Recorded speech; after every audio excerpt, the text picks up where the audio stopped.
Bon, Cédric, on est à l'arrivée du Tour de France 2025. On fait le bilan, on s'était vu au départ. C'est parti de Lille, sur vos terres, c'est passé dans votre ville, dans votre village. Il n'y a pas de victoire, mais au final... Non, c'est vrai, un peu de déception parce qu'on attendait mieux de Cofidis sur Tour de France. Peut-être qu'on attendait de trop, c'est vrai, avec le départ de Lille. On est bien parti dans ce Tour de France avec Benjamin Thomas qui a été chercher le maillot à poids le premier jour. Et puis après, on a eu une série de péripéties qui a été contre nous.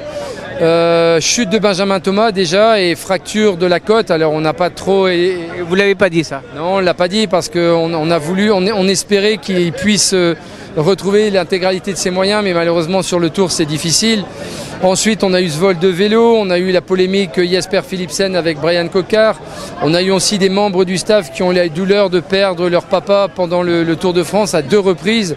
Donc on a quand même connu un tour difficile dans la douleur et malgré ça on a quand même gardé la tête haute et ce matin au dernier briefing on a dit les gars il faut vraiment essayer de terminer sur une bonne note et chapeau aux coureurs parce qu'aujourd'hui Alex et Dylan étaient dans le groupe maillot jaune.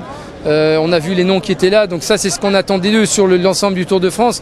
Maintenant vous savez c'est toujours difficile de bien planifier le pic de forme. Peut-être que dans quelques semaines on dira ben voilà Cofidis a loupé son tour mais qu'est-ce qu'ils ont marché après le Tour de France, c'était formidable. En tout cas on ne peut plus changer le Tour de France. On ressort quand même frustré, attristé, mais au niveau des équipes eh bien on est prêt à redoubler d'efforts pour briller. La preuve, c'est que Oliver Knight aujourd'hui a été chercher sa première victoire chez les professionnels au Tour de Wallonie. Donc c'est toujours un grand moment d'émotion de voir un coureur gagner sa première course dans son équipe. On a Jesus Serrada qui est venu flirter avec la victoire en terminant 2e en Espagne. En tout cas, on a inversé la tendance, c'est-à-dire qu'on était dans une tendance négative. Là, on a retrouvé le sourire, on a retrouvé une équipe dynamique, qui va de l'avant, qui court pour gagner. Peut-être que demain Milan Fretin va nous offrir encore une victoire sur le Tour de Wallonie. Et puis moi je suis persuadé que sur les courses comme San Sébastien, la semaine prochaine, nos Basques seront au rendez-vous. Donc voilà, il faut tourner la page du Tour de France, il faut prendre un peu de recul. Essayons aussi de comprendre pourquoi ça n'a pas bien fonctionné, même si de temps en temps on ne maîtrise pas tous les paramètres. Hein, je vous l'ai dit, il y a eu tellement de péripéties extérieures.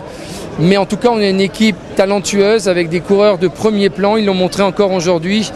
Et des coureurs comme Dylan Teuns, comme Alex Aramburu doivent être capables de rivaliser avec Pogacar et Wout van Aert. Je voulais revenir quand même sur l'épisode Brian Cocard.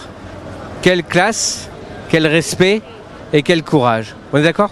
Absolument, c'est une leçon formidable et pour nous ça a été une grande perte parce que Brian est un élément hyper important dans le... Il s'est pris tout dans la figure. Il s'est pris tout dans la figure pour rien, il n'a rien demandé à personne, il n'a fait aucune erreur. Je pense qu'il est redevenu encore plus populaire après cet épisode. Malheureusement, il s'est fracturé le doigt en prenant une musette alors que c'est lui qui avait fait aussi un mouvement de course. Et on a beaucoup souffert de son absence sur la fin de Tour de France. Parce que Brian, même s'il n'est pas grimpeur, même dans des étapes de montagne, il sert les intérêts de l'équipe, il booste l'équipe. Donc c'est triste de ne pas le voir ici sur les Champs-Élysées parce qu'il aurait mérité d'être avec nous. Mais je sais qu'il prépare sa rentrée et je suis persuadé qu'on va retrouver un super Brian Cocard dans quelques semaines. Bon. Vous savez que sur Cyclisme Actu, on lit. On connaît votre franc-parler, Cédric. Tadej Pogacar, vous n'aimez pas?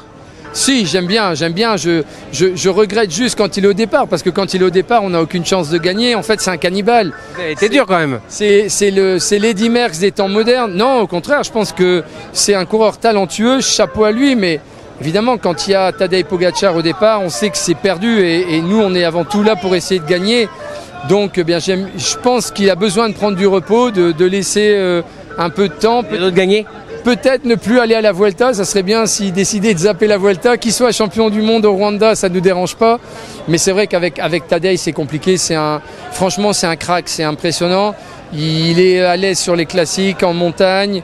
Alors il m'a déçu aujourd'hui quand même parce qu'il n'a pas gagné sur les Champs-Élysées. C'était mon grand favori. Je pense qu'en termes de symbole, voir le maillot jaune gagner sur les Champs-Élysées, c'était plus arrivé depuis Bernard Hinault. Je pense qu'il doit être déçu. Mais même en passant la ligne, eh bien, il lève le bras. Donc c'est un garçon charmant et on ne peut que l'admirer. Franchement, on ne peut que l'admirer. Mais c'est vrai qu'on le craint surtout et on se dit, mais pourvu que Pogacar ne vienne pas sur cette course, quoi. Merci Cédric. Merci.